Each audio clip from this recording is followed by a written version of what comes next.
Welcome, Sarah. Here. Hey.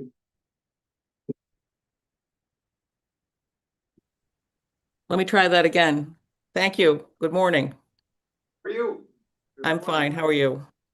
Good. Before we start, can I warn you about a change to the agenda, an addition of an item that certain one of our colleagues needs to present in person fairly soon? Yeah.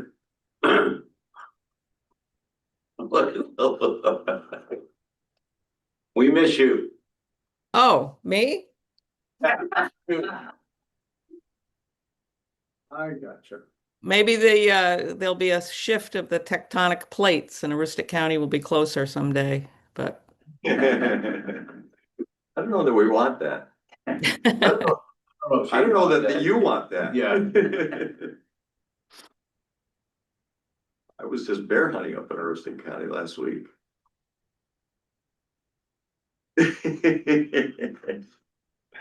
All right, let's call the meeting to orders. This is the State of Maine Commission on Governmental Ethics and Election Practices, the September 24th meeting. We have 4 commissioners here. We'll start with agenda item 1, the ratification of the minutes of July 23rd, 2025 meeting. Is there a motion? I move to adopt as presented. Is there a second? I second it. Been moved and seconded that we adopt the minutes of the July 20th, 2025 meeting. Is there discussion? no. All right, we'll take a vote. Commissioner Marvel, Yes. Commissioner Leclerc, Yes. Commissioner Hastings. Yes. I'll vote yes as well. On to item 2. This is the public hearing on rulemaking. So we've promulgated a bunch of rules, potential rules, and we're soliciting comments and feedback on those. And Mr. Wayne, have we received any written comments? We have received some comments and that person is available remotely. Okay. And a couple people just joined us in the visitor section and they may be here for other matters or maybe for the rulemaking, not sure. Yeah. Are you guys here for the rulemaking or no? Okay, great. Do we have the other person on the? And he is on. I've asked Mr. Capron to unmute himself. He has not yet. Okay. So we're opening this this hearing on the rulemaking, and we're soliciting comments from the public.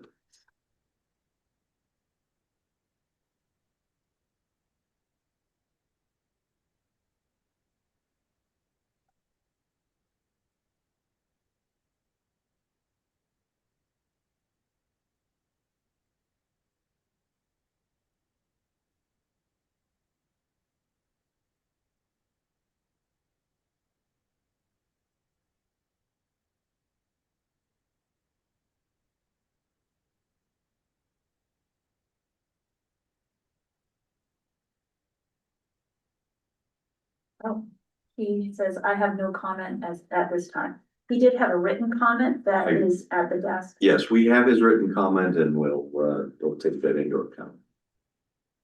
Okay, so we'll close this rulemaking session, the public comment portion, and we'll look at the comments that we've received by the closing date, which is October 6th.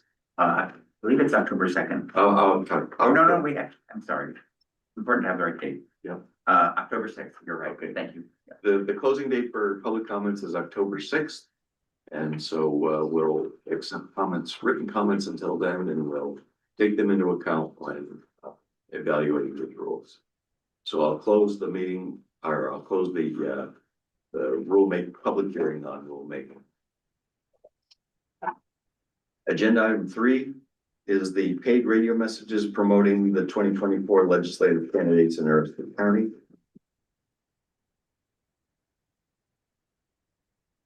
Mr. Wade?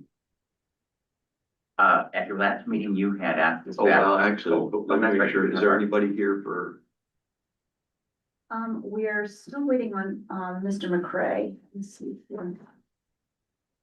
Mr. Chairman, I had noted my recusal from this matter at the last meeting, and so I'm going to mute my microphone and won't be participating.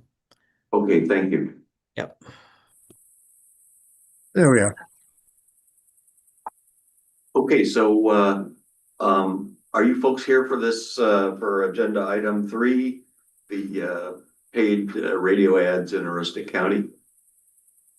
And you can unmute your Zooms. The answer is yes, here. Okay, Yes, great, Yes.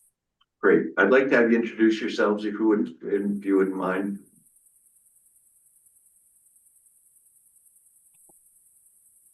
Okay, being the senior member, I'm Dave McCray, former representative for District 148.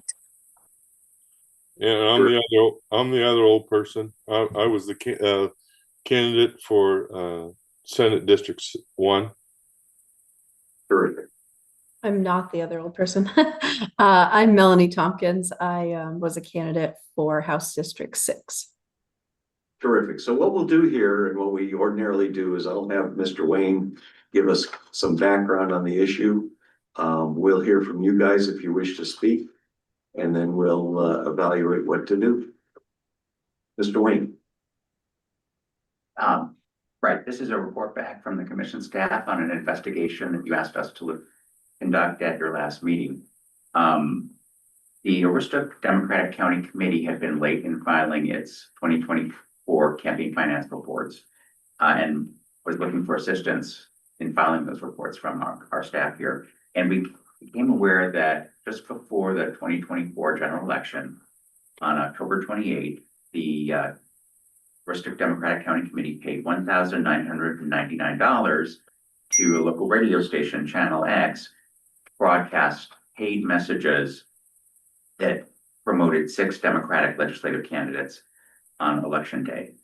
And this had been a longstanding practice of Channel X to broadcast messages by candidates from both political parties on election day. And what I've heard from the candidates that I interviewed is that part of the day would be allotted to Democratic candidates and part of the day would be allotted to Republican candidates. And the 3 participants that we have remotely are 3 of the 6 candidates that I'm referring to.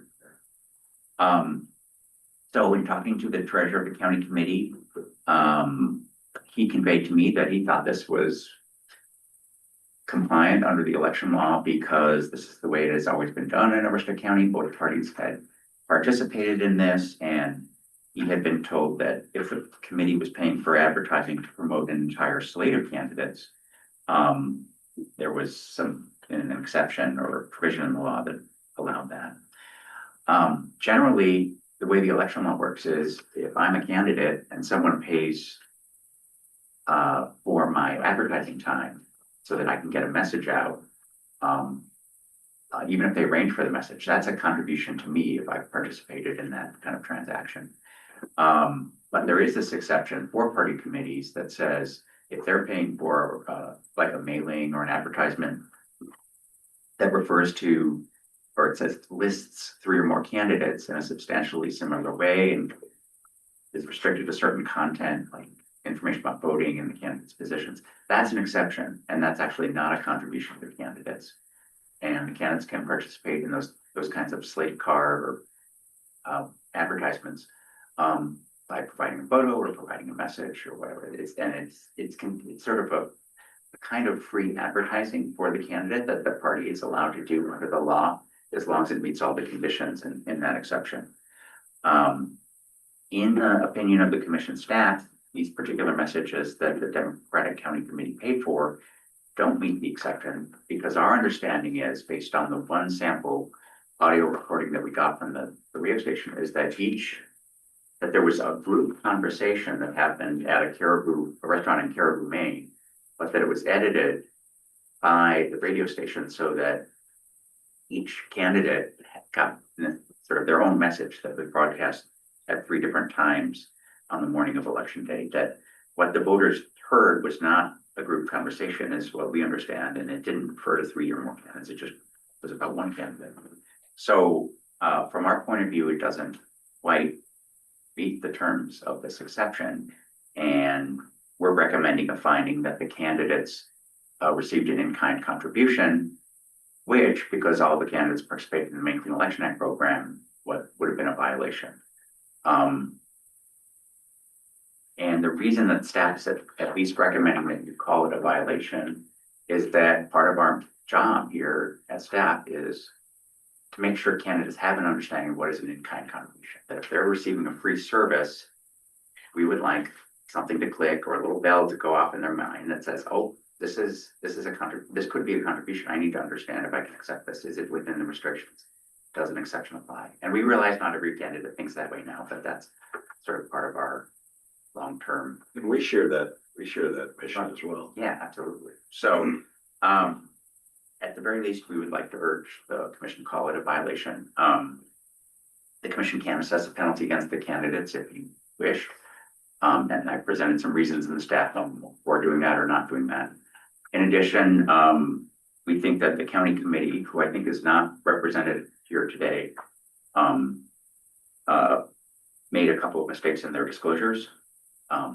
In the financial report that they filed, they didn't list the candidates that they were promoting. We think that's incomplete disclosure in their financial report, and they didn't itemize how much was spent per candidate. And also in the actual Kevin Freeman recording that we did here, the message at the end was paid for by the Aroostook Democratic County Committee. Didn't mention that the candidates authorized the ads, and it didn't mention the address of the committee. The county committee has already paid a very large penalty for failing to file their 4 reports for 2024 on time. We notified them of what the preliminary penalty was, and one of the officers of the committee paid that very large penalty with his personal funds. And so that, to me, that's meaningful. That I personally don't want to recommend any additional penalties against the party committee because they've already failed to file the right reports on time, and they've already paid us a penalty.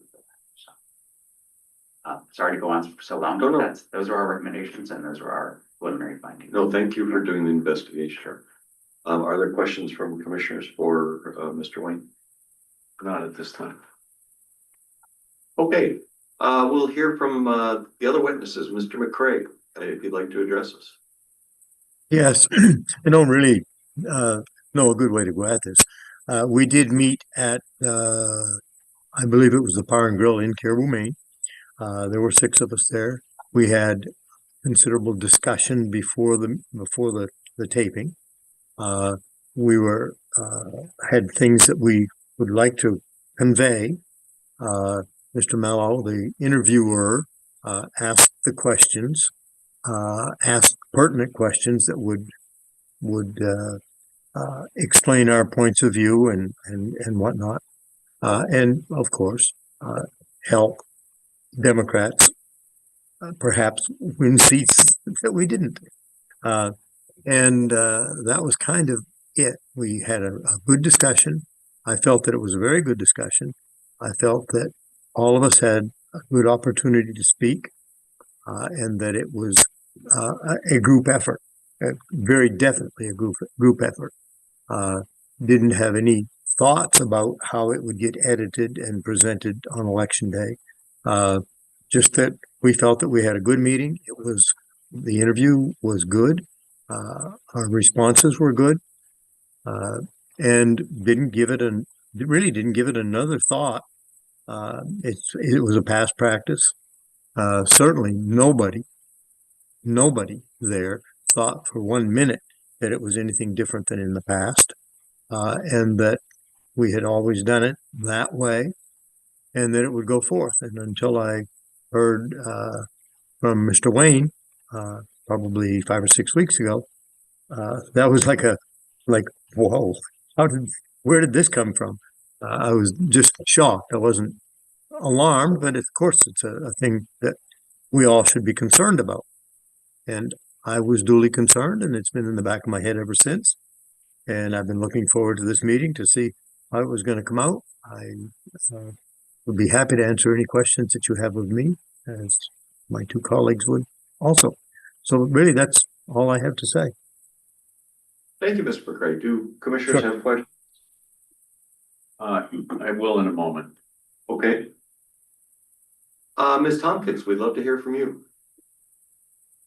Great, thank you. Thanks for giving us this opportunity. Kind of echoing what, Mr. McCray had said about, it had been a past practice. I had never run for anything, but I knew every election cycle that the candidates were speaking on the radio. I thought that it was actually live.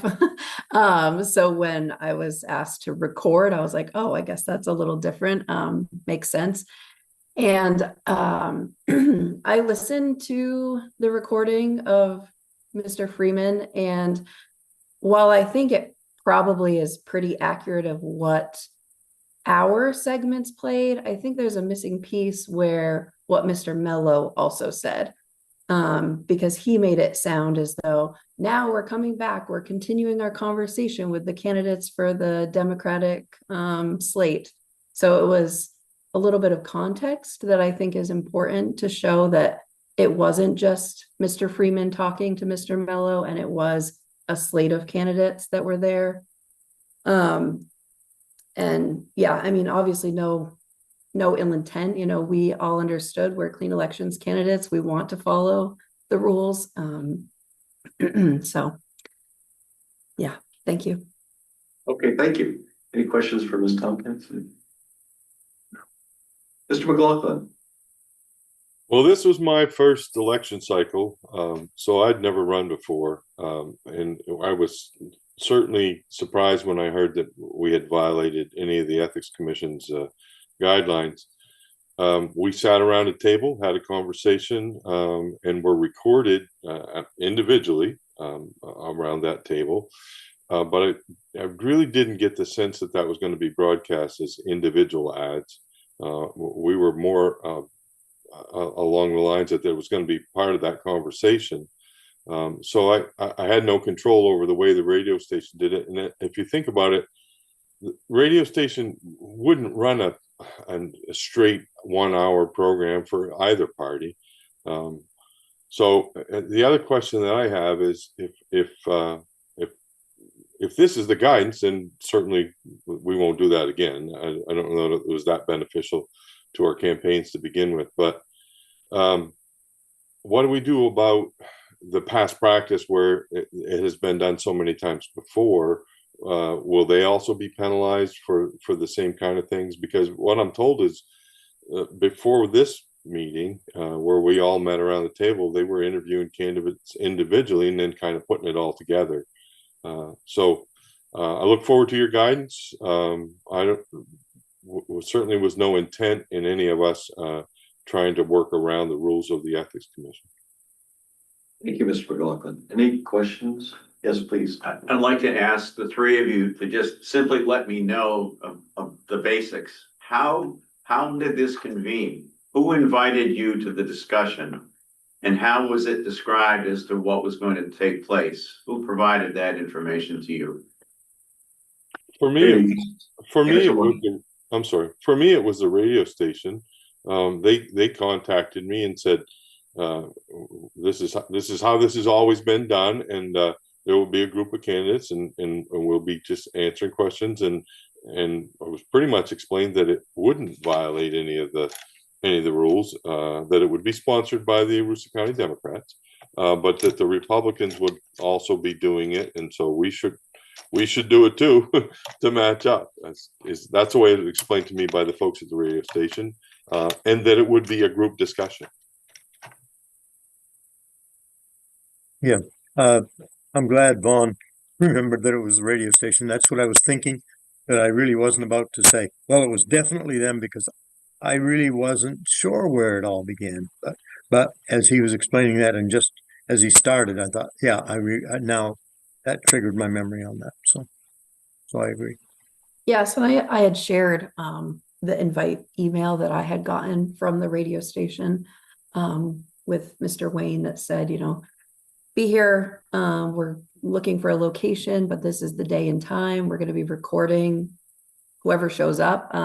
They had invited all of the Democratic candidates. Not everyone made it, but there were, what, 6 of us, plus Troy Jackson was there, who was not running at the time, but it was a large group of us around the private table. I don't know if you've ever been to the PAR, but it's in a private room by itself. And yeah, it was presented as, this is what we've done. This is a practice. This is what the benefit is. This is just how it goes. And so if you could all get your message out together, get to the polls, get out to vote, really encouraging people that Democrats are the way to go. That was the way it was presented. Thank you. Thank you very much. Any questions from? No questions, I got. Are there any other witnesses here today who want to speak on this? Okay, terrific. So at this point, we'll talk about it amongst ourselves and we'll make a decision. Commissioners, anybody? Commissioner Hastings.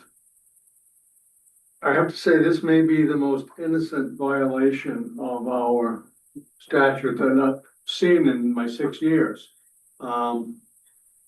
This is a long-term practice in Aroostook County, apparently. It occurs to me that if the radio station had simply aired these as news pieces and hadn't charged for it, that it would probably have been fine. But I think it technically is, because they broke them into individual segments, it's technically a violation. I certainly do not believe there should be any penalty assessed. This has been done for many election cycles, I guess, in Aroostook County. One thing I did note that somewhat ironic that no good deed maybe goes unpunished, that the commission became aware of this when a Democrat in Aroostook County complained to the commission that the Republicans were doing this themselves, or were going to. And the Republicans, being forewarned, didn't do it.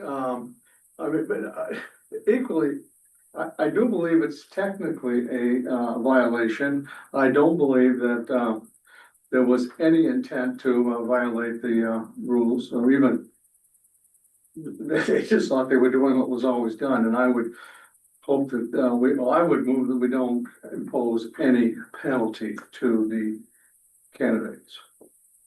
And I agree 100% with Commissioner Hastings. I think, I'm glad you candidates were here today to talk to us about it, because I can completely see the situation where you appeared kind of in a group to be interviewed by this news station person, and you didn't know that the editing was going to produce a product that separated out your interviews. And so I agree with Commissioner Hastings. I think there was a violation, but I would not impose a penalty myself.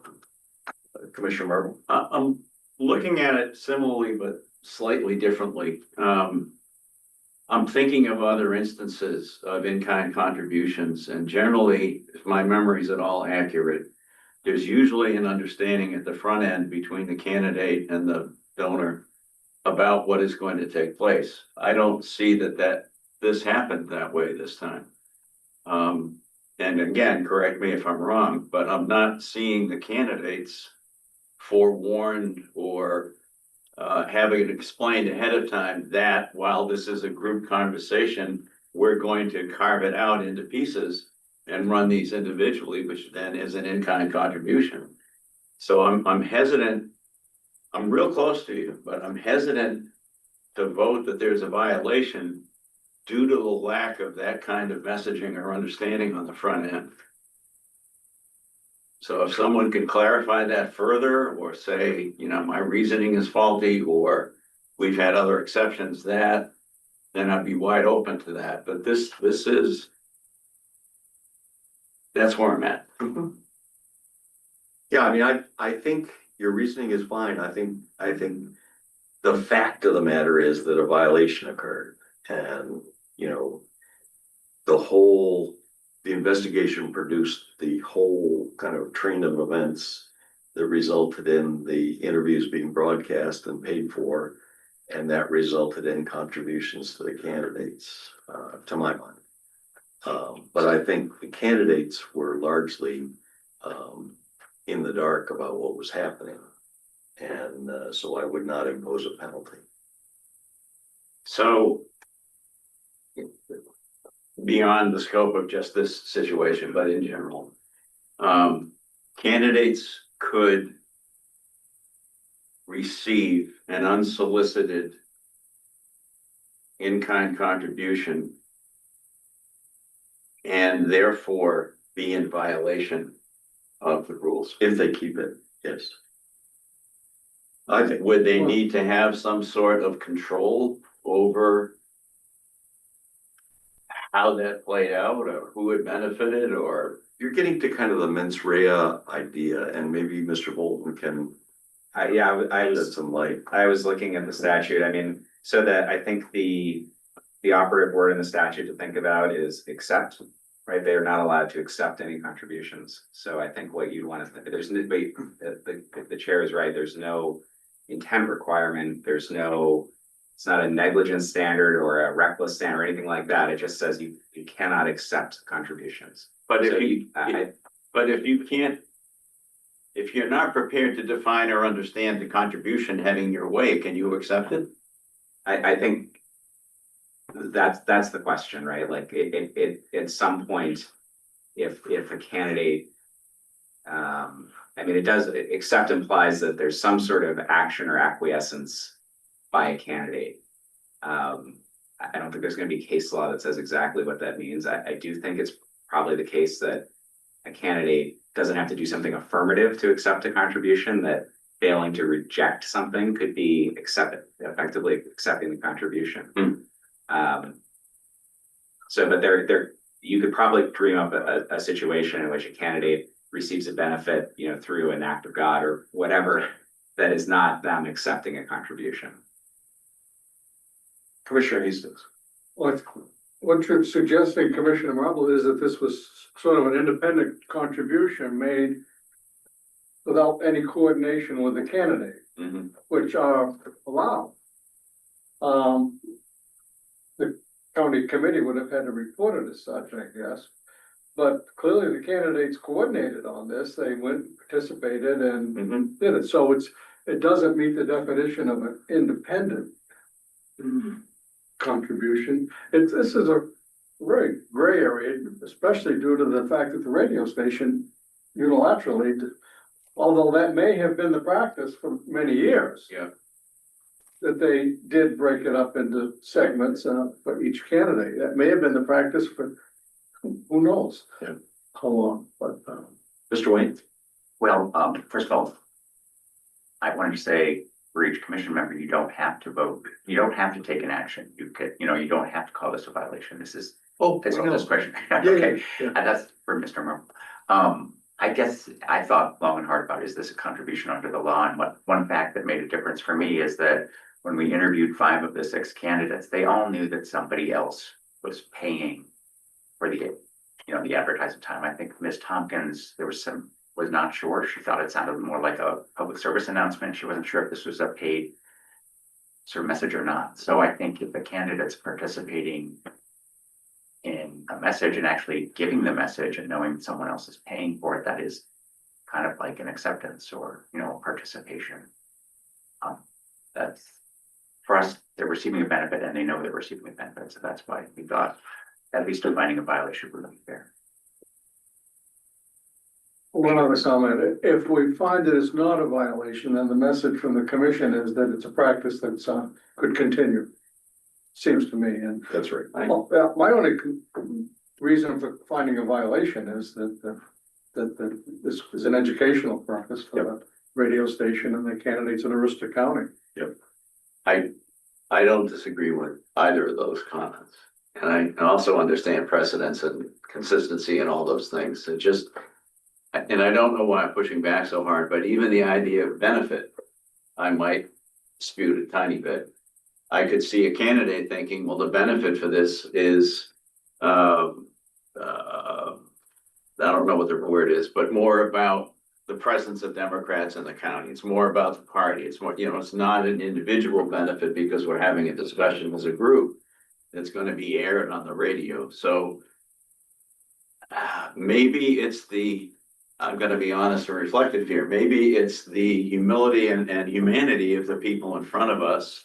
Maybe it's the lack of intention, maybe it's the scale of things, but I'm having a hard time agreeing with conceptual thinking that I agree with, put it that way. And I would like to thank the witnesses for being so forthright and helpful. Okay, so I'll make a motion that we find that the 2024 legislative candidates, Dave McCray, Roland Danny Martin, Vance McLaughlin, Melanie Tompkins, Kevin Freeman, and Matthew Rush violated 21A MRS Section 1125, Paragraph 6 by accepting in-kind contribution of advertising time on Channel X. And I will further move that we impose no penalty. Is there a second? I'll second that. Okay, it's been moved and seconded. Is there more discussion? Okay, we'll take a vote. Commissioner Martin, No, Commissioner Hastings, Yes. and I'll vote yes as well. So, Okay, I forgot, she's not this time. yeah, once again, thank you very much for appearing. We're gonna have two more motions regarding this. The first is that we find that the Aroostook County Democratic County Committee violated 21A MRS 1017A paragraph 2A and 94-270 CMR chapter 1 section 7 paragraph 7 because it did not disclose in its January 15th, 2025 campaign finance report which candidates were supported by the October 28th, 2024 expenditure of $1,999 to Channel X and did not itemize the amount spent to support each candidate. Is there a second? second, It's been moved and seconded. Is there discussion? Okay, Commissioner Marvel, yes. Commissioner Hastings, Yes. and I'll vote yes. And we don't have to explicitly say it, but I would propose that we impose no penalty for that. Unless somebody wants to make a motion to impose a penalty.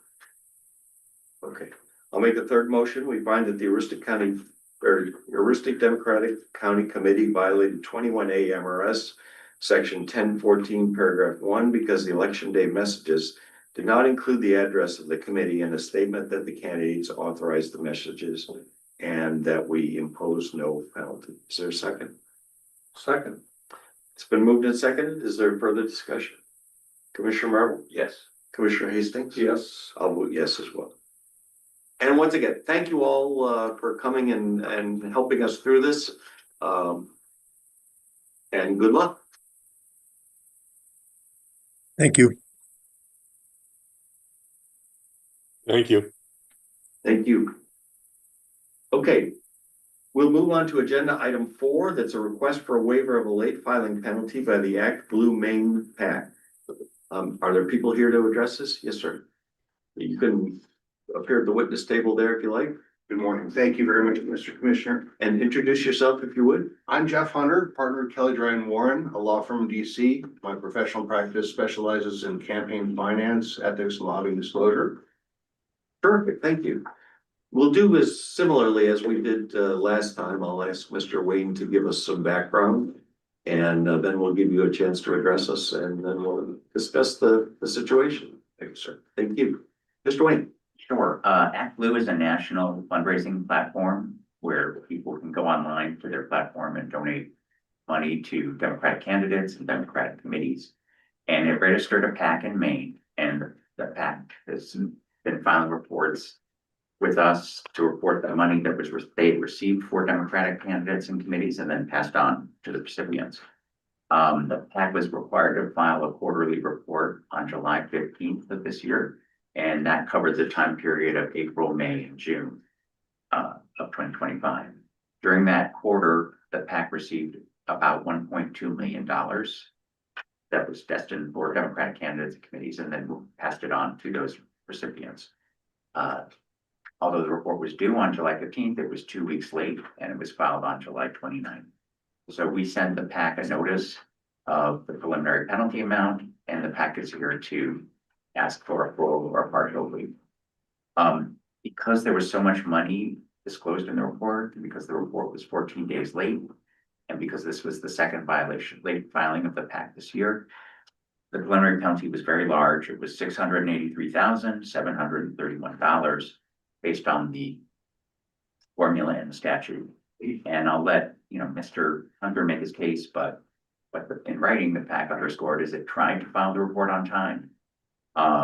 It uniquely has thousands of contributions or transactions to report. It said that it had 13,000 transactions in that quarterly report that it had to upload, and it was relying on our upload feature where the candidates or the committees that use this, they have the data themselves and they format it the right way, and then they upload it so that they don't have to enter the $13,000 transactions by hand. One at a time. The commission staff absolutely acknowledges that an Act Blue employee tried to file the report. They tried on July 11th and July 15th.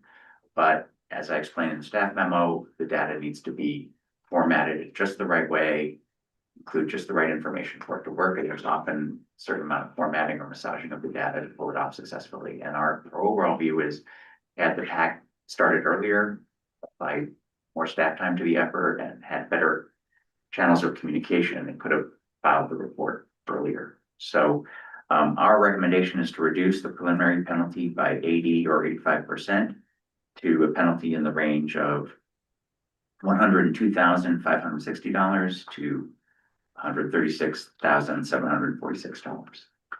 Tell me, my understanding from your report is that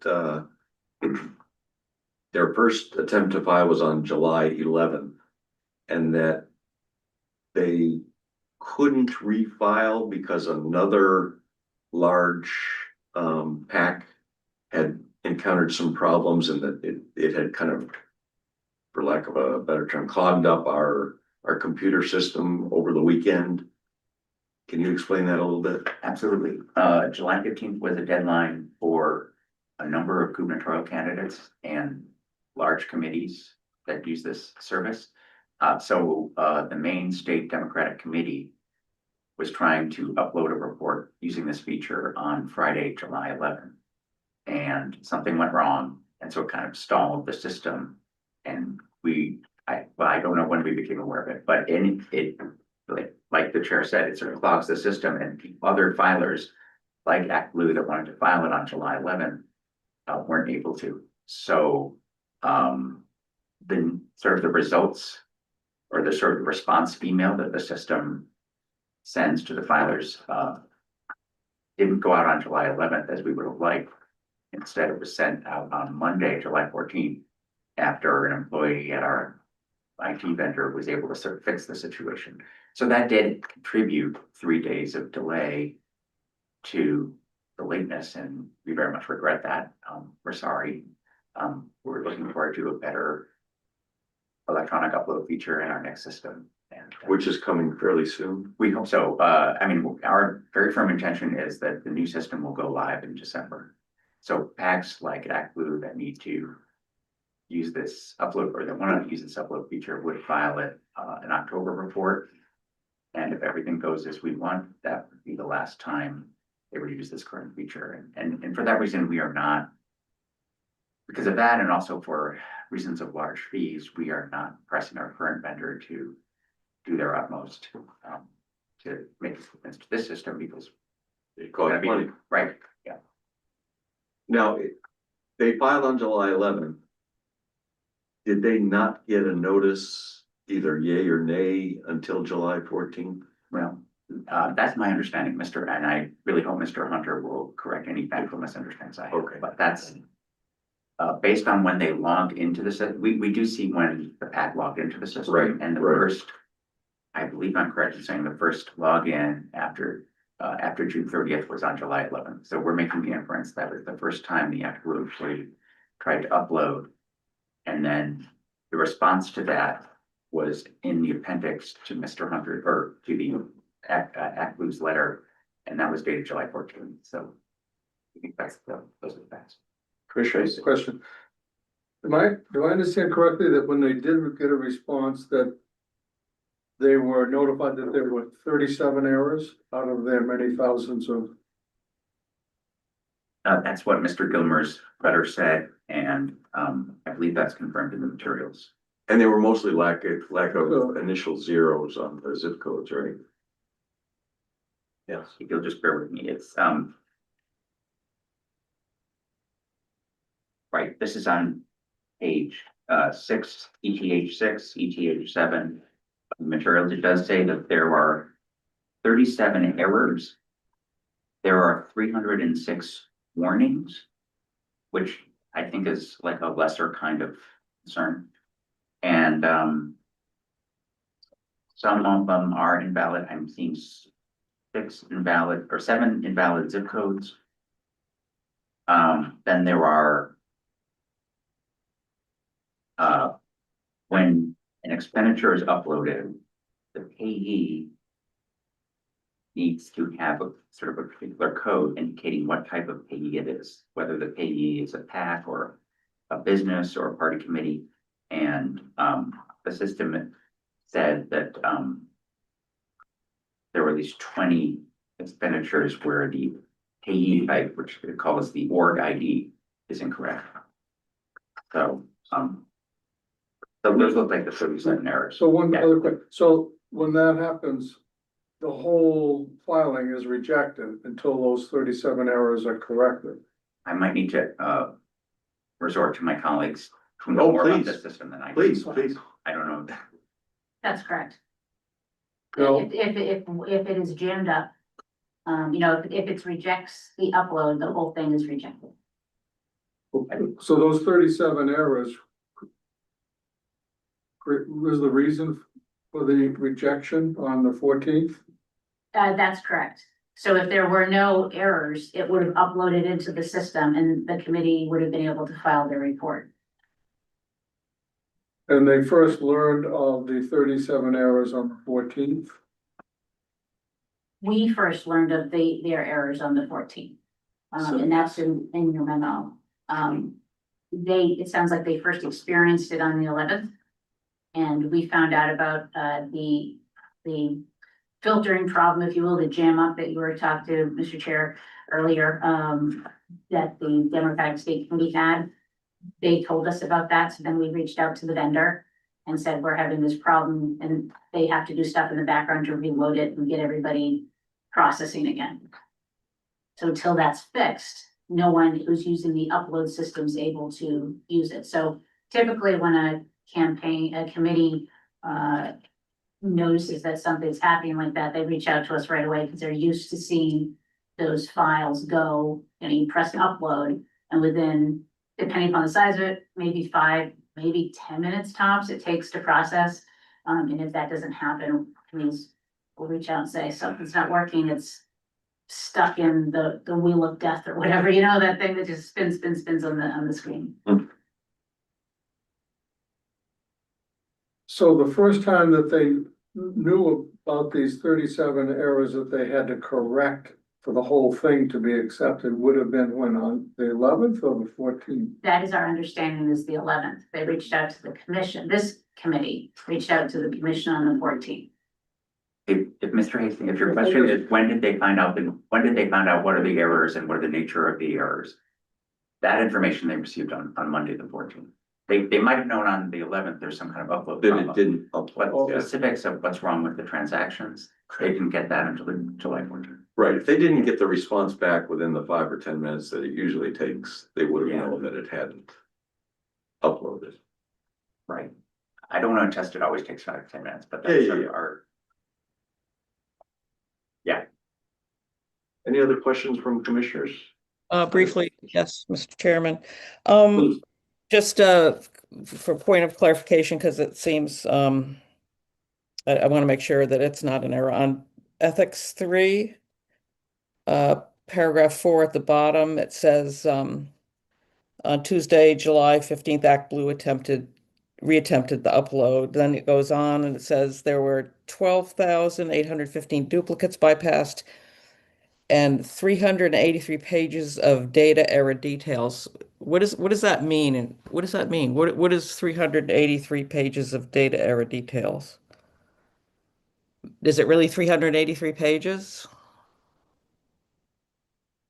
Which paragraph are you reading from? Paragraph 4. Ethics 3, page Oh, I think it's Paragraph 4. it's the Act Blue response, I'm sorry, Ethics 1, page 3.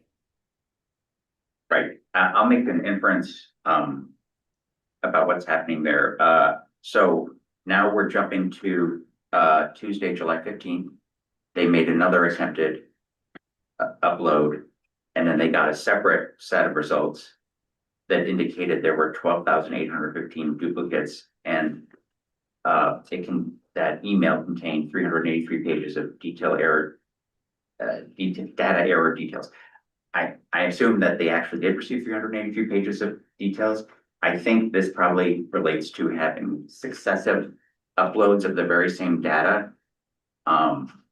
Because the earlier one said it had accepted a certain number. And maybe it counted this refiling as duplicate. Yes, if you really want to get to the bottom of it, I'd have to talk to my colleagues, but I think it has to do with successive uploading of the same data and the system. Like, I think some of the early data needs to be cleared out for the next set of data to be uploaded. That's kind of an inference I made. That's correct. Yes. Okay. So I think that accounts for why there's so many duplicates in that report. I have one more question. Oh, I'm sorry. I'm good, thank you. On page 7 of staff's memo, the second bulleted paragraph, it says some of the errors seemed avoidable. For example, the IT vendor told us on July 18th that Act Blue did not use the required EDI template, although the commission staff cannot independently confirm that. But there been any further information on whether that was so or not? And what is I guess I've read the other parts of it where the template's been around for a long time. Is that correct? And this organization has used it previously, but I guess we might wait for the organization, its explanation as to whether it was used and if it wasn't, why it wasn't. We don't know anything further. First of all, some of this is very technical, and we need to rely on our vendor for all the details, and some things we can't confirm ourselves. Our understanding of how the system works is that there's a particular template that its filer has to use. It's posted and available online, and we rely on the filer to use that template. This is my sort of layman's understanding of all this. And we have one customer service person who's particularly helpful for us at our IT vendor. Her opinion was that the Act Blue Maine did not use that template. I can't independently verify that. If that were true, it's something that could have been intended to do better. I don't know if it's factually true. That's what we've been told. I'm not sure if Mr. Hunter's in a position to add any further information on that or not. But it seemed like another sort of item of information that might bear on what the panel ought to be. I have one other comment, Mr. Chairman. Just because this is a public hearing and we have written stuff, which I know the staff has put forward, but it was mentioned earlier that the commission is changing the platform in December. And briefly, what are the reasons that we're doing that? Well, this is our current vendor, is maintaining a system that basically works. But if we want to make improvements, the fees that we're charged are a lot higher than we think we ought to pay. If there are errors, well, let me take a step back. This national company acquired this system from smaller companies that the national company acquired. So this is not its standard product. And current company doesn't have a lot of programmers that really understand our current system in depth. And that ends up being a blocker to having the kind of customer service and fixes that we would like to have. So. And it's kind of a one-off for them, so they're charging more for support. Well, that's our inference. Yeah. And I want to, be careful on how I word this. Yeah, sure. We decided we need to make a change. Yep. And we need to provide the entire political community here, we hope, with a better system that is more sustainable in the long run and can be improved at affordable fees. So it's a big change for us, and it's been in the works for a long time, and we hope the new system will go live in December. And I mean, that's our very firm intention, is that it'll go live in December. Thank you. Commissioner Marble. I had the same question as Commissioner Leclerc's last question, but as a follow-up, have we experienced anything on a similar sort of scale over the past 5 years with other filings? With this upload feature? Yes. Because the data needs to be formatted in exactly the right way. Oftentimes these upload filers need to take additional steps to get the data just the right way so that the system will accept it. I don't know how we compare to other states in that respect, but it needs, it has to do with the design of our database. So naturally, if the database is designed in a certain way and data is being imported, it needs to be in exactly the right way so that the system understands it. It's not like we can ask this database to be flexible and, accept any format. It needs to be strictly in a particular format, and that's understandable. There also has been from time to time this sort of stalling situation that we had on July 11th, where one filer, there's some kind of obstacle and it affects other filers. That doesn't happen. My understanding is that doesn't happen every filing deadline, but it does happen. It has time to happened. time. We'll let Mr. Hunter talk about using that feature or not. Thank you. Are there further questions for Commissioner Leclerc? Anything else before we move to Mr. Hunter? No. Mr. Hunter, we'd love to hear from you. Great, thank you so much for having me today. And I want to say we are at fault. We did file late. Your staff has been very helpful, especially Ms. Heffler. Thank you for that. Great support. From my perspective as Campaign Finance Counsel to national organizations and hearing from my client Act Blue what happened, it was kind of a perfect storm. They had some staffing errors, right? They had some system errors. They had a lot of reports due at the same time. That's not to excuse the non-filing here, but to put it in perspective, they were using this system for this state, the federal system for the federal jurisdiction, and others for the July 15th quarterly. So they were not able to put the time and attention that this state required time. I think that was the core reason, right? Just couldn't make it happen. Now, as far as the Maine election system, it is very different. Act Blue uses a similar mass update, I believe, in Missouri, and they experienced no problems, right? Here, in that massive data, it really took a lot of time to find out which of the 13,000, the 37, for instance, were wrong. And with that, Maine State Democratic Party inadvertently caused jam over the weekend. They didn't get the results back until the 14th. So if they'd had it Friday, maybe they could have done something, right? But to parse through 13,000 records really was a lot of effort. They did put a lot of time into this. I know Ms. Heffler was very proactive in reaching out to my client between the 15th and 29th when they did file. So thank you.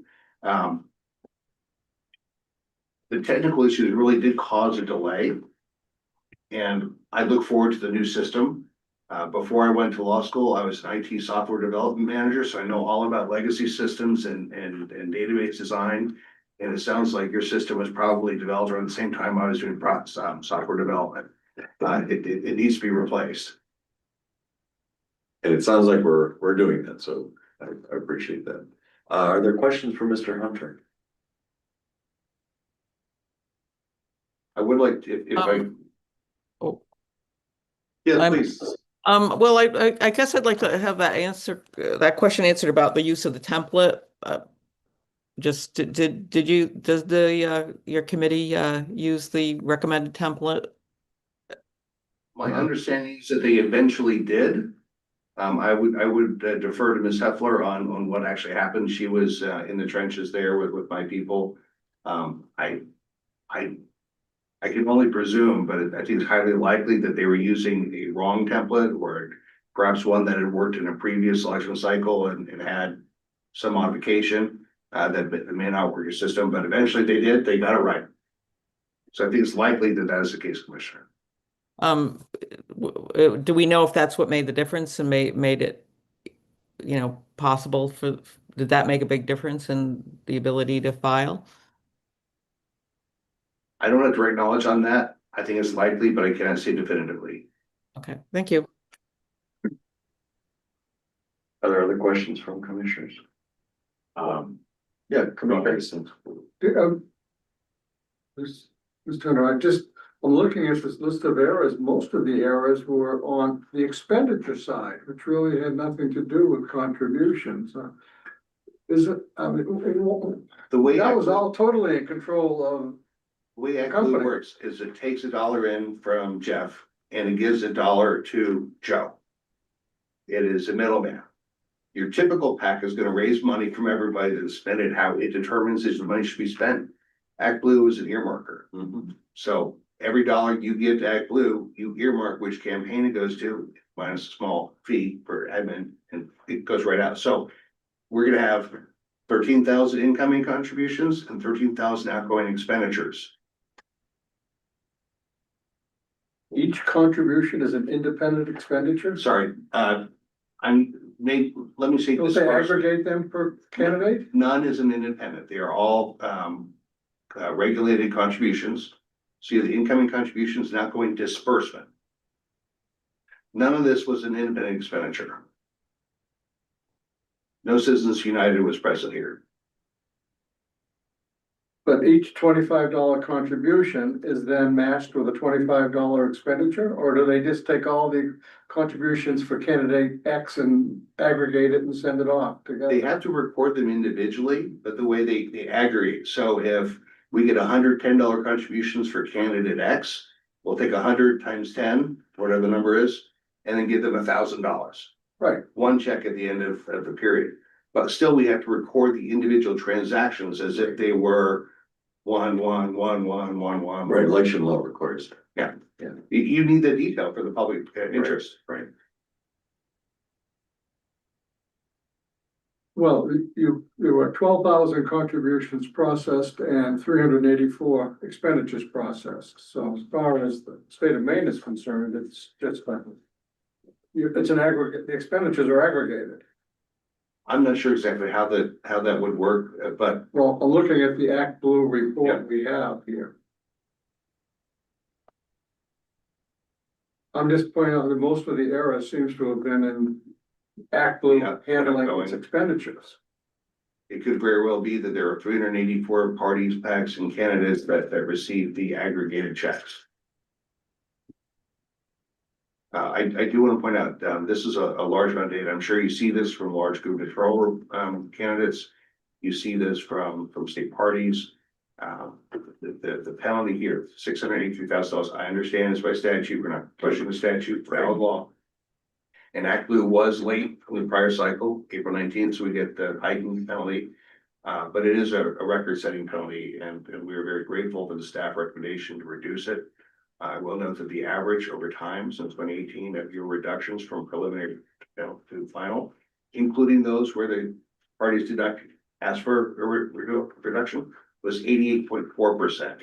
So I don't think an 85% reduction, if that is the commission's choice, would be out of line. Thank you. Any other questions for Mr. Hunter?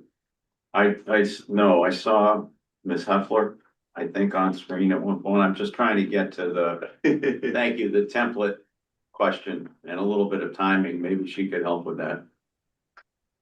If you want to address the question to her and she will. May I? See if she can help. Yeah. Thank you, Ms. Heffler, for showing up. Thanks. I've been here listening, so I'm happy to attempt to address the question. And so my understanding is that when we let the system vendor know about this issue, and specific with respect to ActBlue's issue with the upload, the import manager functionality, they took a look at what had been uploaded and got back to us with what the errors were and what the issues were with respect to the upload, after the logjam had cleared. And I distilled that into what I hoped was plain English for Act Blue and sent that off to Act Blue on the Monday. I let them know on Friday, which I'm bad with time and space. I apologize. So I guess it was Friday was the 11th that this was coming, that the system vendor had looked at this and that this was coming. And I'm not going to be correct with dates here, but I sent it to them and here are all the issues. And I distilled that down. And I said, you can proceed one of two ways. And I gave them their options for proceeding. And one I think was use the template, and the other was you can manually correct the mistakes. I am not sure what happened with whether they ended up using the template or whether, and we let them know that the system vendor had reported to us that they had not used the template, and they could, like I said, either use the template or they could manually correct the mistakes. And here were the mistakes, and here was how to do that. And then I don't believe there was any communication between Act Blue and me after that. And then I noticed they had filed. And so I am not sure how they did it, but I believe they probably manually corrected the mistakes rather than try to format everything. It's voluminous. I'm looking at the report. I believe it's 992 pages long. The report filed in July for the second quarter. And so rather than reformat every single transaction and make sure it fit into the template, I suspect, but again, I did not independently verify whether they used the template, reformatted everything and used the template so it fit into the template, or whether they manually corrected the mistakes, which was an option. Thank you. Thank you very much. And you should know, Ms. Heffa, that Mr. Hunter was saying wonderful things about you earlier. So thank you for your attention to all this. You're welcome. And thank you, Mr. Hunter, for acknowledging that. And I've been on but muted and with no video. So I heard the kind things that you said, and Act Blue has been exceedingly cooperative with us, both their outside counsel, Mr. Hunter, and their in-house counsel. And so I just wanted to acknowledge that as well. Thank you. Yes, Commissioner Mike. Do have a couple of questions back to Mr. Hunter. Sure, Mike. please. So we heard some testimony about sort of, I'll call them capacity issues at the commission's vendors end. Do you have any awareness of any staffing changes or anything like that at Act Blue's end? Oh, yes, yes. Act Blue is a very political organization, as you might imagine, staffed by people who are passionate about their party and their candidates. And they experience some turnover after a major election, as is normal. Since this has kind of come about, we've rehired a lot more IT people. They've been bringing in, they brought in a compliance vendor to help in that transition. They're also buying some compliance practices. So we're really building up the infrastructure. More importantly, Act Blue hired a new, not general counsel, but chief compliance officer, Matthew Rowald, an attorney with almost 30 years in the FBI and pending in their public integrity section. So he's really bringing a lot more strength and vigor to the compliance program. So I don't think you're going to see us before you again with a late filing. But yes, Commissioner, absolutely. We had some staffing issues this summer. And the second question, which may or may not even be germane to all of this, but let's just use a number. If Act Blue were to be fined $100,000, what if any portion of that directly impacts the full value of donors' support of candidates or party? Does that diminish that in any way? It diminishes it because Act Blue is a nonprofit and it takes administrative fees. So this would be paid from the administrative fees.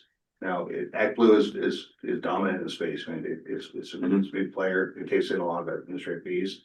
So we're not going to reduce what candidate Joe, candidate Chris, candidate Mary would receive. But ultimately, raising costs means they're gonna have to cut in some other programmatic area. So yes. Thank you. Are there other questions? Okay, thank you very much, Mr. Hunt. We really appreciate it. Thank you for hearing me, sir. So I'll make a motion that we find that the report was submitted 2 weeks late. And that we assess a penalty of $125,000. Is there a second? Hearing none, I'll open the floor for motions. Commissioner Hastings. I'll move that we find the violation. And that we reduce the statutory penalty by 85% to $102,560. Is there a second? I'll second that. Okay, it's been moved and seconded that we find a violation, and that the penalty is set at $102,560. That's an 85% reduction from the statutory penalty. Is there discussion? Commissioner Martin? Yeah, maybe it's just the morning. I'm struggling a little bit with the size of the players, but more importantly, the sort of faults on both sides issue. When we have worked together as members of this commission for years and frequently landing on the principle of consistency and setting standards to be consistent with in the future, et cetera, we've all supported that notion and I continue to. But I can't recall offhand another potential violation this consequential in which capacity we rely on as an institution was so unintentionally complicit in what happened. Now, I'm not saying that Act Blue didn't have the capacity to fix everything on Monday the 14th. I can't personally determine that. They may well have. But there's a lot of evidence suggesting that, quote, our side contributed to this situation. And David, frankly, I appreciate your motion, and I'm not even sure 85% is enough. I was thinking more along the lines of 50,000. But I'm open, I'm listening, trying to listen to rationale and other thoughts of other commissioners. And to my mind, I think, it's clear that the report was filed 2 weeks late. Yeah.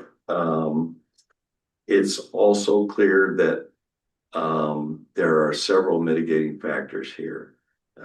Some of them caused by the system that we've been using that clog that delayed them a couple of days. I think it's also clear to me that it didn't have to be 2 weeks late. It could have been, it might possibly have been able to be filed on time or a day late or 2 days late, but I think there's significant culpability in the fact that it was filed 2 weeks late. And I think they could have stepped up to the plate and gotten it filed more quickly. So I think all those things taken into account, and I think an 85% reduction in the statutory penalty is very significant. And I think that's justified in this case. Other commissioners, Commissioner Leclerc. Yes, Counsel for Act Blue had mentioned that he did a analysis of other penalties of this sort and I think I heard him say that the average was 88%. Did I hear that correctly? That's what he said, yes. So I'm wondering if that is agreed to by commission staff, and if that might not be a compromise that we could land on. That is a question for Mr. Wayne. We don't get a vote, but that's fine with us. No. I think the question is, was the average reduction 88%, and what would that be in this case? Oh, well, if, an 80, we're fine. If the question was, are we fine with an 80? No, that's not the question. No. I don't The have question a is, device with me. Is It would the be a little bit, average? it would be a little bit less than, I have an independent, I can't If council says that the average is 88% reduction by this commission, I believe him. We don't keep track of that ourselves. A reduction of 88% in this case would be something in the high 90s or about $100,000. Can somebody get out? a pencil? I'm doing the math right now. Oh, thank you. Any talented attorney. Now we'll see if I'm right. I don't. What's the way to do that wrong? 100,000. Yeah. I don't know if the commission wants to trust me doing math or not, even with a calculator. Commissioner Hastings. I prefer not to establish some sort of a precedent that we automatically reduce our penalties I do. by any percentage. I do too. I agree with that. But I can see both sides of this. The correction of 37 errors should not have taken very long. I mean, I would think that if the act had staff to it, could have been done in an afternoon. It's only 37. They gotta correct some zip codes. There's a list that tells them what the errors are, which entries that applies to. So it seems to me that there was the act is somewhat complicit in this by not jumping on it when they found out about it. At any rate, rather than settle on, I would be, if you would allow, I would withdraw my motion for the $102,000 amount. If that's acceptable, and I would maintain the motion that we find a violation for the 14-day late filing and just reduce the penalty and accept the penalty of $100,000 even, which is something more than 85%, but it's not 88%. Yeah, okay, it's been moved and seconded that, or it has not been seconded yet. No, it hasn't. There's been a second from Commissioner Merkel. It's been moved and seconded that we find that there was a violation, that the report was filed 2 weeks late, and that we impose a penalty of $100,000. And there is a second. Is there discussion? No. Okay, we'll move on to a vote. Commissioner Marvel? Yes. Commissioner Leclerc? Yes. Commissioner Hastings? Yes, And I'll vote yes as well. I think. and I hope we never have to. I do too. I do too. I love Maine, but I hope you don't have to see me. You should come up here for fun next time. I came last summer. It's Great, great. Thank you for coming and helping us out. Thank you very much. The next agenda item is agenda item 5, the late registration by Protect Me, no red flag. And I'm betting that Mr. Trahan is here for this. Feel free to take the witness stand and introduce yourself. Yeah, my name is David Trahan. I'm the Executive Director of the Sportsman's Alliance. Great, and we'll do the same thing we've been doing. I'll have Mr. Wayne give us a brief background and then we'll hear from you. This is a ballot question committee that was formed by Sportsman's Alliance of Maine to oppose the red flag citizen initiative. Based on when it exceeded the threshold for having to register, our calculation was that the registration statement for this ballot question committee was due on June 5th, but we didn't receive it until July 1st, which was 26 days after the deadline. So the commission has the discretion to assess a penalty, and it can decide on the number. Our understanding, I believe it comes from Kim Moulton at Sportsman's Alliance, was that they had taken significant steps towards registering, including having the officers sign the affirmation forms in which they state that they understand what the responsibilities are of their officer positions, but that the paperwork didn't actually get to our office until 26 days late. She says that she was relying on someone else to do it. It didn't happen, and but their intentions were that it would be filed on time. So when we thought about what recommendation or penalty to recommend, one of our staff members was not present at the time, and it's Heidi Hepler and I, and we chose to give weight to the idea that there was good intentions here, there was preparation, but the job wasn't completed and it was due to some sort of miscommunication or something like that. So that's why we were recommending $500. the sort of the countervailing argument is Sportsmen's Alliance of Maine is been involved in a lot of citizen initiatives, should have that together. That's not meant as a criticism, but it's just, it's a frequent actor Sure. in politics and Sure. campaigns and ballot question campaigns, and it should be held to high standards. Again, it's not to be critical, but just like it's a regular player in ballot question initiatives. And so there was, you know, as we gave this further consideration, there was some expression of opinion within our office that, well, maybe 500 is not enough because that's sort of a little bit of a reduction from what it might otherwise be. So we leave it at your discretion. Staff is fine with whatever amount. And I think as I've been hearing you discuss this, it's gone through my mind that I'm a life member of SAM, and so I probably should recuse myself from this question. Well, so am I, and I'm not sure I'm not sure, because I'm a member of SAM, I'll suppose that I am, but I'm willing Yeah. to proceed. I don't Okay. think that That's great. makes me. Would somebody else be willing to step in and serve as chair?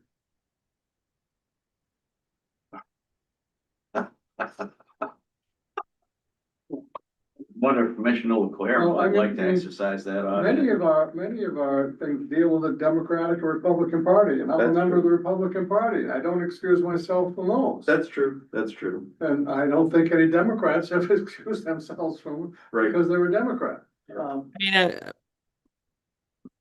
yeah, I'm happy. No, go ahead. Say what you're gonna say.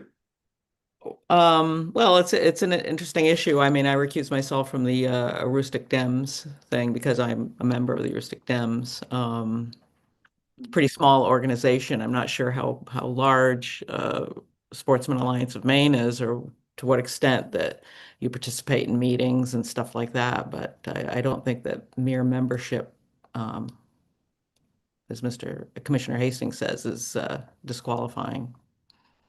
Okay. Like I Well, said, I'm not I don't participate in the management, or I'm not a committee member or Yep. anything. I'm just, and the same is true of me. Okay, I'll undo my. we've disclosed our We've disclosed our membership. membership. Yes. Okay. All right. Are there questions for Mr. Wayne? Okay, Mr. Trahan, welcome. Sure. Well, I'd like to explain where the miscommunication happened. When we decided we were gonna participate, on a couple of occasions, I asked my staff to complete the work. So we could then go out, start to raise money, and I do have new staff, and I'm not excusing what happened. I'm just saying that they did struggle trying to do it. We made some calls, and finally, what happened was we had talked with an individual who was gonna manage the campaign. And everyone started filling out their paperwork and tried to complete the work. Well, this individual, who we assumed was gonna be the manager after a period of time, decided not to. And she was the last to fill out the paperwork. And so what happened was, when I circled back with my staff to see receipt of the ballot question being filed, she could not find it. And I said, well, contact the Ethics Commission now and get it straightened out. So the buck stops with me. Yep. We are in violation, and you are correct. We should have our act together a little bit better than that. So I am not contesting what is being done here. I'm just really here to be accountable and pay my fine. See, you didn't have to refuse yourself. Right. I really appreciate that, Mr. Trahan. That's really stand up. So, hey, are there any questions for Mr. Trahan? No. Okay. I'll move with that we find that there was a violation of 21A MRS section 1052A1A-1 by not registering with the commission within 7 days of receiving contributions or making expenditures totaling more than $5,000. And I'll further move that we assess a $500 penalty. Second. It's been moved and seconded. Is there discussion? Just a comment on appreciating Mr. Trahan's attitude about this. Yes, yes. Okay, we'll move on to a vote. Mr. Marvel? Yes. Ms. Leclerc? Commissioner Yes. Leclerc? Yes. Mr. Hastings? Yes. And I'll also vote yes. And thanks again for coming in and thanks for the stand-up job. All right, thank you. All right, moving on to agenda item 6. This is dealing with the audits of Maine Clean Election Act candidates, and I think you're here to address us once again. Yes, okay. Thank you. Please take the witness table, and I'll ask Mr. Wayne if you have any introductory remarks. Yeah, just that the Maine Ethics Commission doesn't have to audit legislative candidates, but it's something that we have taken on by arranging for audits of 20% of the legislative candidates that are in the program. Those are selected randomly by a contract auditor. Runyon, Kirsten, and Millette is the auditing firm that Ms. Connors works for, and she's been overseeing the audits, and she can explain to you what the results have been so far in general and where we're at in the process. Terrific. Other questions for Mr. Wayne? Just, if you just offer an opinion, it struck me that to me, a fairly significant number of candidates, successful or otherwise, are slow to engage in this, if I'm reading the numbers correctly. You see anything like that? And when you look at these results? Slow in terms of providing us the information necessary for the audit to be conducted. Yes. I think Ms. Connors is better. I know there's always a small percentage that are especially slow. But I'm not, and occasionally we have a back and forth about who are those folks and can we as staff offer any help? I'm not really able to do an assessment of the overall system. Also, it's very laborious work. I mean, it's not on the timing of the audits. It's not all on the candidates. Runyon, Kirsten, and Willette have other audit projects. Right. They have particular staff doing things at particular times, and some of the candidates may have in essence moved on from where they were 6 or 8 months previous, Yeah. so it's almost like another lifetime. right. It's very detailed work. So even if it provided the information on March 1st, it's not necessarily the case that the right people or staff accounts are going to be able to turn it around by March 15th. It's Okay. It's a moving process. Thank you. Yeah. And I just want to say that I looked through this in detail, and most of the exceptions, again, seem to be issues with commitment of funds and writing checks and Yeah. those dates being out of sync and people not understanding what the law requires. Yep. And I know we do a fair amount of education on that issue, and I'm just wondering if there's more we could do. I mean, this comes up every 2 years just about this. Right, yeah, It's something that the audits, they disclose that. yeah. I mean, we stress it in our written guidance when we're invited to do any kind of a online or in-person thing. It's also something that we stress. And there may be other efforts that we make as well, but I don't think we have anything additional to probably to volunteer. Okay, terrific. Please introduce yourself and go right ahead. I'm Jen Connors from Runyon, Kirsten, and Willette. Here to give you an update on our review of the 2024 clean election campaign. So it has been a couple of years since we've done this, so I thought I'd just do a quick overview of what it is exactly we do, and then the status of the review as of right now. So we had a total of 39 candidates selected. Originally, there were a total of 10 Senate and 29 House candidates.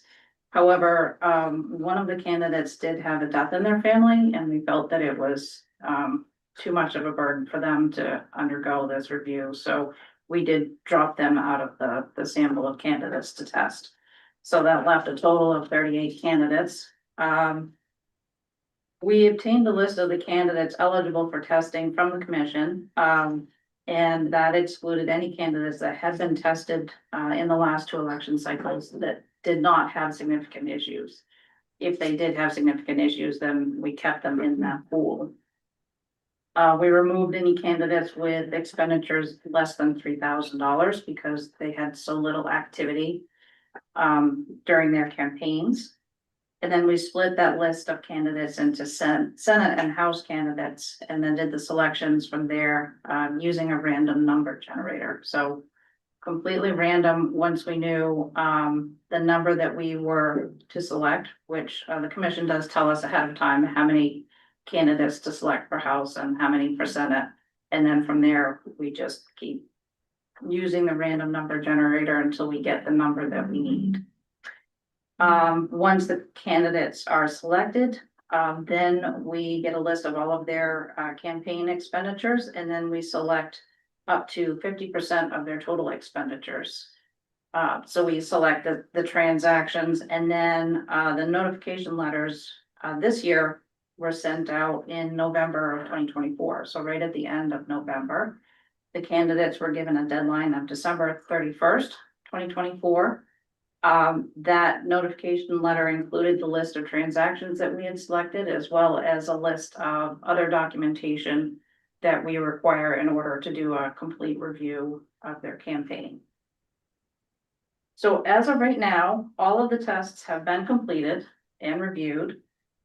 We have 26 reports in total that have been issued as final. I did see on the agenda, I believe it says we had 22, and then there were an additional 2 added to that. So I'm not sure what the difference is. I can certainly go back and look, but this is an ongoing process. So there's been a lot of back and forth with the reports. The remaining 12 reports have been issued as drafts. And then we are currently waiting on responses from the candidates. Typically what happens is we will send the drafts to the candidates, and then we tend to give them 2 to 3 weeks in order for them to provide a response or additional information if they have it.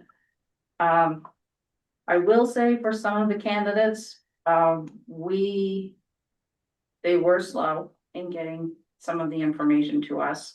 Some of them, we just had to make the decision to wrap up their reviews as is. So some of the campaigns, we were not able to get all of the campaign bank statements, for example. But at some point, you kind of have to cut that off and just conclude that we can't verify that information because we don't have enough information. So that's the basic procedures that we followed. We do anticipate that the remaining reports will be finalized probably the first week of October, because that's the last cutoff date for a response that we have out there. As far as the preliminary results, we have 11 candidates that had clean reviews. So no findings, no exceptions whatsoever. So that works out to be about 29% of the total candidates selected, or you could say about a third of them. We have 27 candidates that had minor reporting exceptions. So as you said, they were basic mistakes, things like expenditures being reported by the wrong amount, reported by the wrong vendor name, reported on the incorrect campaign finance report, those kinds of things. Really not anything significant, but we still see them and notate them so that they know that they didn't get it 100% right. And then there are currently 3 candidates that have potential findings. They are all currently out as drafts, so I don't feel that I should discuss which candidates in particular. I can discuss the nature of the findings if you're interested. But I will note that 3 of the candidates represents about 8% of the total population, or the total sample of candidates that we tested. So I think overall that's pretty good. That shows that a good majority of the candidates are complying with the requirements within, like I said, the minor exceptions. Let's see. I think that's pretty much it, other than I wanted to say, as far as the trends that we see, as far as the exceptions go, I think the 2 that we see the most are probably expenditures being reported on the incorrect campaign finance reports. That has gotten better, but we still do tend to see that a lot. People just miss that cutoff. They get confused about which date they should use for the expenditure itself, not realizing that they need to use the earliest date of that actual commitment. And then actually, missing supporting documentation. Whether it's, bank statements that are missing, invoices from vendors, or, support for their seed money contributions. That tends to be, high on the list of exceptions. I think that's pretty much it for what I have for the. I'd like to kind of discuss a little bit about what the findings are. Sure. That would be great. Sure. So one of them, which was included in the agenda, one of the candidates was over reimbursed for mileage by $65. It basically came down to, they provided mileage logs and we recalculated the actual mileage at the rate of reimbursement. And there were just some math errors, so they were over reimbursed. One was a candidate that had a deposit of $150 that was not withdrawn and it was not reported. And then there was one candidate that had a deposit of qualifying contributions that was not withdrawn, but was spent on campaign expenditures, and it was not reported as seed money contributions. Thank you. Thank you You're very much. welcome.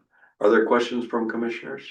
Yes, Commissioner Hastings. Yeah, I think the most important message I think I'm getting from you is that you're finding little or no evidence of misuse, I mean, for personal use of campaign finance money.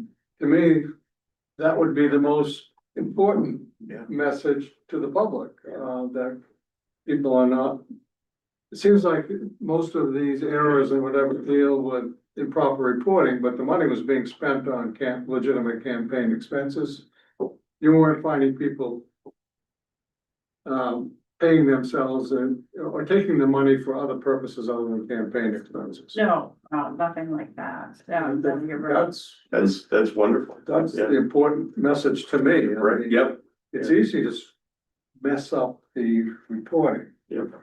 But It is, and as you said, I honestly don't know what you could do to make the guidance any clearer. I've read through the guidance that is provided to the candidates, and it seems pretty clear to me. I have too, and I agree. I was just. I tell you, the most common error is just people think of they've spent the money when they write the check. Right. Not when they get the bill. I think that's, Right. for most people, that's the Yeah. way they think, and a lot of candidates. It's not a full-time job for them. It's Right. often the first time they've been involved. It does seem that some of the candidates don't seem to understand that they need to keep all of their documentation. All of their bank statements, all of their records, even after the campaign is over. We did find a lot of times that the candidates didn't have copies of their bank statements. They had to go back to the bank to try to get them so I don't know if there's a way for you to stress that they do need to keep all of that documentation. That might be something to add to the candidate handbook next time. Well, I'm sure it's in there already, but there might be other ways to reinforce that. Yeah. One colored page in the middle of this, keep it all, you know. Well, our candidate registrars have working hard to sort of simplify the guidebook and give them the most essential information. Not easy work. Right. And I just want to point, we do in fact have a differently colored insert printed on cardstock that says all of your. I did notice all those different colored pages that. We're trying to make it as user friendly as possible. Well, I'd say that that's great minds, and of course, the professional woman is further ahead than the old guy, and that's as it should be. Well done. I have a process question, if I may, for you and Jonathan. Of course. If this audit surprisingly turned up a significant issue, would we take that up as we would if someone filed a complaint against a candidate?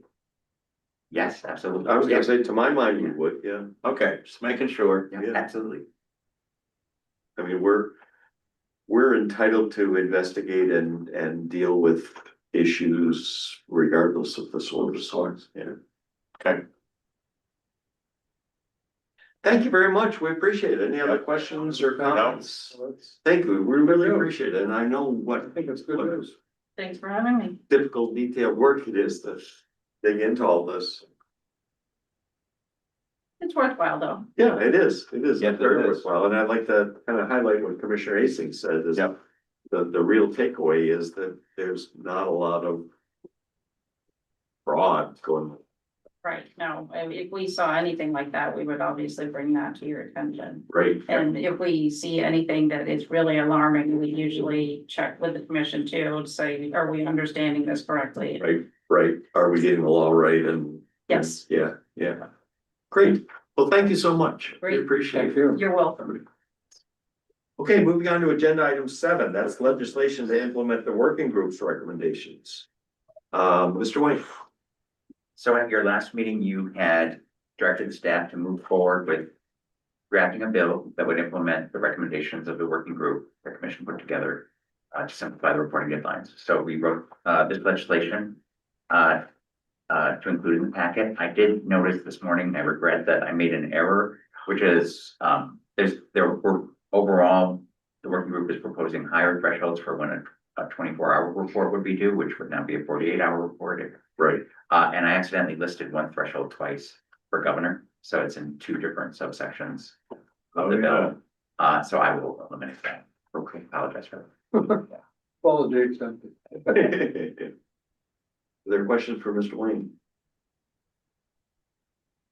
Commissioner Marvel, you led the group, so you may want to say something. No, all I did was facilitate good work done by other people. And just for the public's benefit, I'd point out that, you know, you had a collection of people involved and experienced, come up with recommendations that have come through the commission or with the executive director, which will go to a standing joint committee in the legislature, which will then have to go to a full vote. So it's a democratic process. It's inclusive. It's a good thing. So thank you. Commissioner Mason. I want to thank Commissioner Marvel for taking on the job. I would agree. Did I have any option? No, certainly did. You certainly did. Not that you had a choice, no. Yeah, yeah. No, I think you did a wonderful job and it's great to see the results here. It's moved very quickly and efficiently and good job. Thank you. So what do you want to see from us? Some sort of a statement of approval that we can move forward with submitting it. I don't know if a vote is necessary or I would take a vote. Okay, I think for my part, I look at some of the increases of the thresholds and I'm not entirely sure about them. So for my part, I wouldn't mind postponing this a meeting, give it some more time to noodle on it. Is that a problem?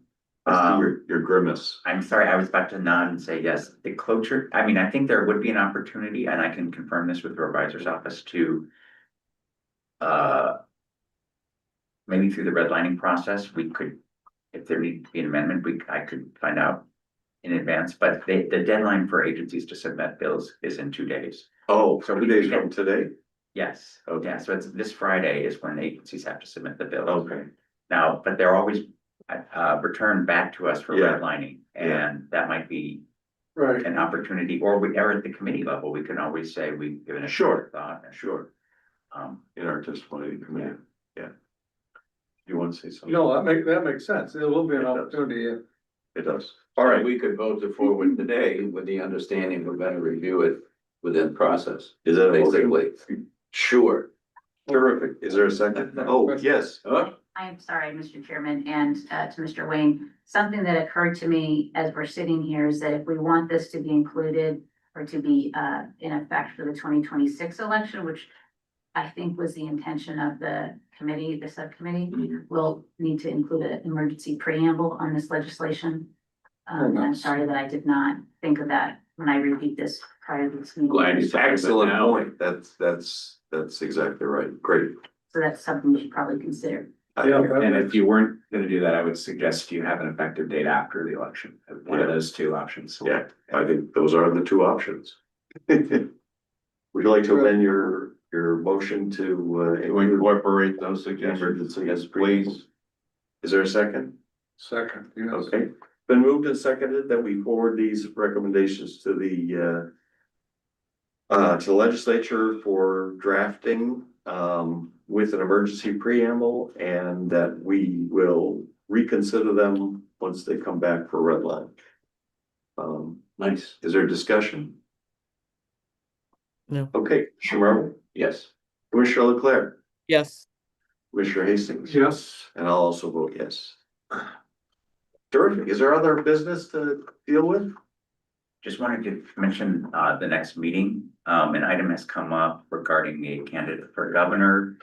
And whether this person is eligible, to move forward as a Maine Clean Election Act candidate. They've not yet really begun the qualifying process because that begins on October 15th. But staff thought it would be helpful for the public and for the candidate if the commission could manage a Zoom meeting, preferably before the October 15th date. And so I don't know if all the commissioners have seen this, but For the 15th day. I think at this point, we'd like to ask specifically about Monday, October 6th. And whether this date, I think 3 of the commissioners have said that October 6th worked for them as of a day or two ago. And this would be a 1-hour meeting by Zoom, held entirely by Zoom. That date is fine with me as well. Okay, all right. And with me. Yep. It works. Okay, great. So So it'll be a Zoom though, not. it'll be a Zoom, no travel required. What time? What's the pleasure of the commission? 9 AM or the later time or what? 9 works. Early, get it done early. 9 works for me. It's the day after the 9-day Freiburg Fair that I have to. Oh, wow. 100 hours at. Yeah, And if yeah, we yeah. could just move it back another hour. Yeah. Or more. You want to do it? No, but, Yeah, no, I understand that. I really Anytime. want to sleep in that. Absolutely. Yeah. I can. Anytime. Thought a 9 o'clock meeting was sleeping in. You want to do noon? No, 10 o'clock. 10 o'clock. would be Fine. All right. Is 10 o'clock all right? 10 o'clock is absolutely fine, sure. By the way, do we know when our regular meeting dates are going forward? I think we don't have a regular meeting in November or October rather. Right, we hadn't set any up. I mean, if any of you want to offer any guidance, we don't anticipate a lot of business in the next 8 weeks. We would like to wind up our rulemaking at some point. So I don't know, maybe a meeting in November, at the end of November. Yeah. Not in conflict with Thanksgiving. Shall I send out some Yeah, notes for that? Okay, But, yeah, great. all right. Okay, but there are no set dates right now, so. No. Right. You're No, not, second. you're not in the dark. Oh, I often am.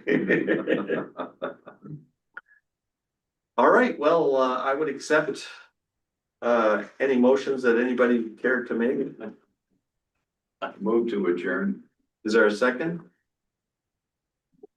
Second, yes. All right, it's been moved and seconded that we adjourn. That's not a debatable motion, so we'll move directly to a vote. Yeah. Commissioner Marvel, Commissioner Yes. Leclerc, Yes. Commissioner Hastings. Yes. And I'll vote yes as well. We stand adjourned. Thank you, Sarah. Thank you. Thank you all.